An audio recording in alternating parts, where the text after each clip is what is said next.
ಈ ನಡುವೆ ಈ ಸಭೆಗೂ ಮುನ್ನ ಸಂಸದೆ ಸುಮಲತಾ ಅಂಬರೀಷ್ ಮತ್ತು ಇಂಡುವಾಳು ಸಚ್ಚಿದಾನಂದ ನಡುವೆ ಸಂಧಾನ ಸಭೆ ಕೂಡ ಆಗಿತ್ತು. ಮುನಿಸ್ಕೊಂಡಿದ್ರು ಇಂಡುವಾಳು ಸಚ್ಚಿದಾನಂದ, ಸಂಧಾನ ಕೂಡ ಆಯಿತು.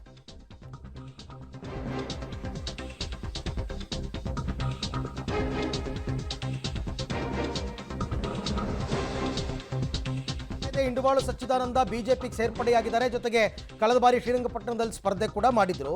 ನಿನ್ನೆ ಏನು ಸಂಧಾನ ಆಯಿತು, ಸಂಧಾನದ ಬಳಿಕವೂ ಪಕ್ಷವೇ ಮುಖ್ಯ ಅಂತ ಸಚ್ಚಿದಾನಂದ ಹೇಳಿದಾರಂತೆ.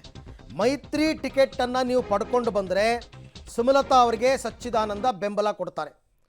ಸುಮಕ್ಕ ಸಚ್ಚಿ ಸಂಧಾನದ ಎಕ್ಸ್ಕ್ಲೂಸಿವ್ ಇನ್ಸೈಡ್ ಮಾಹಿತಿ ಪಬ್ಲಿಕ್ ಟಿವಿಗೆ ಲಭ್ಯ ಆಗಿದೆ.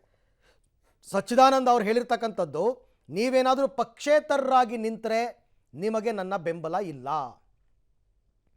ನೀವೇನಾದರೂ ಮೈತ್ರಿಯಿಂದ ಟಿಕೆಟ್ ಪಡ್ಕೊಂಡ್ರೆ ಕಳೆದ ಬಾರಿ 2019ರಲ್ಲಿ ನಿಮ್ಮ ಹಿಂದೆ ಬೆನ್ನ ಹಿಂದೆ ನಿಂತು ಪ್ರಚಾರ ಮಾಡಿದ್ವಲ್ಲ ಆ ಥರ ಮಾಡ್ತೀರಿ. ಬೆಂಗಳೂರಿನಲ್ಲಿ ನಿನ್ನೆಯಷ್ಟೇ ಬೆಂಬಲಿಗರು ಮತ್ತು ಹಿತೈಷಿಗಳ ಸಭೆಯನ್ನು ಸುಮಲತಾ ಅವರು ಏನು ಕರೆದಿದ್ರು. ಮನಸ್ತಾಪದಿಂದ ಸಭೆಗೆ ಬರೋದಕ್ಕೆ ಹಿಂದೇಟು ಹಾಕಿದ್ರು ಸಚ್ಚಿದಾನಂದ.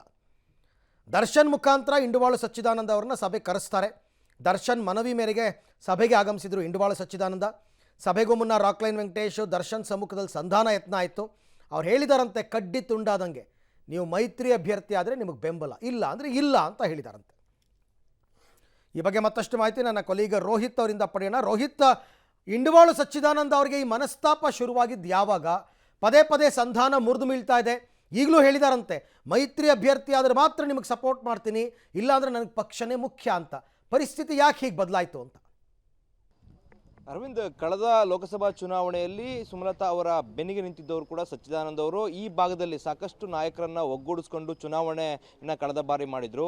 ಅದೇ ರೀತಿಯಾಗಿ ಚುನಾವಣೆ ಮುಗಿದ ಬಳಿಕವಾಗಿ ಕಳೆದ ಎರಡು ವರ್ಷದಿಂದ ಯಾವುದೋ ಒಂದು ವಿಚಾರಕ್ಕೆ ಇಬ್ಬರ ಮಧ್ಯೆ ಒಂದಷ್ಟು ಮನಸ್ತಾಪ ಬಂದಿರುವಂಥದ್ದು. ಅದಾದ ಬಳಿಕವಾಗಿ ಸಚ್ಚಿದಾನಂದ ಅವರು ಸುಮಲತಾ ಅವರಿಂದ ಒಂದು ರೀತಿ ಅಂತರವನ್ನು ಕಾಯ್ಕೊಳ್ಳುವಂಥದ್ದು.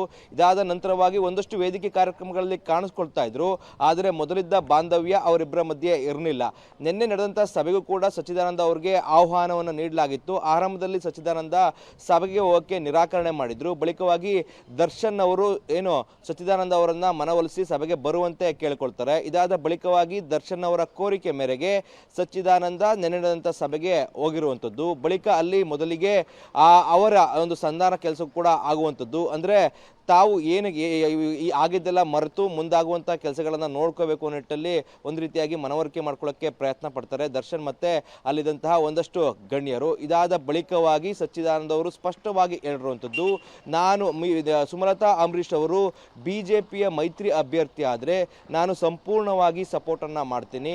ಆ ಒಂದು ವೇಳೆ ಪಕ್ಷೇತರ ಅಭ್ಯರ್ಥಿ ಆದರೆ ನಾನು ಸಪೋರ್ಟ್ ಮಾಡೋಕ್ಕೆ ಬರೋಕ್ಕಾಗಲ್ಲ. ಯಾಕಂದರೆ ಸದ್ಯ ಸಚ್ಚಿದಾನಂದ ಅವರು ಬಿಜೆಪಿಗೆ ಸೇರ್ಪಡೆ ಆಗಿದ್ದಾರೆ. ಕಳೆದ ಬಾರಿಯ ವಿಧಾನಸಭಾ ಚುನಾವಣೆಯಲ್ಲೂ ಸಹ ಶ್ರೀರಂಗಪಟ್ಟಣದ ಅಭ್ಯರ್ಥಿ ಸಹ ಆಗಿದ್ರು. ಈ ನಿಟ್ಟಿನಲ್ಲಿ ಸಂಪೂರ್ಣವಾಗಿ ಬಿಜೆಪಿಯಲ್ಲಿ ಸಚ್ಚಿದಾನಂದ ತೊಡಗಿಸಿಕೊಂಡಿರುವಂತಹ ಕಾರಣವಾಗಿ ಸದ್ಯ ಬಿಜೆಪಿ ಮತ್ತೆ ಜೆಡಿಎಸ್ ಮೈತ್ರಿ ಮಾಡಿಕೊಂಡಿದೆ. ಆ ನಿಟ್ಟಿನಲ್ಲಿ ಮೈತ್ರಿಗಾಗಿ ನಾನು ಕೆಲಸ ಮಾಡ್ತೀನಿ, ಪಕ್ಷೇತರವಾಗಿ ತಾವು ಸ್ಪರ್ಧೆ ಮಾಡಿದ್ರೆ ನನ್ನ ಒಂದು ಬೆಂಬಲ ಇರಲ್ಲ ಅಂತೇಳಿ ಸ್ಪಷ್ಟವಾಗಿ ಹೇಳಿರುವಂಥದ್ದು. ಅರವಿಂದ್, ಥ್ಯಾಂಕ್ ಯು ರೋಹಿತ್, ತಮ್ಮೆಲ್ಲ ಮಾಹಿತಿಗಾಗಿ ಧನ್ಯವಾದ.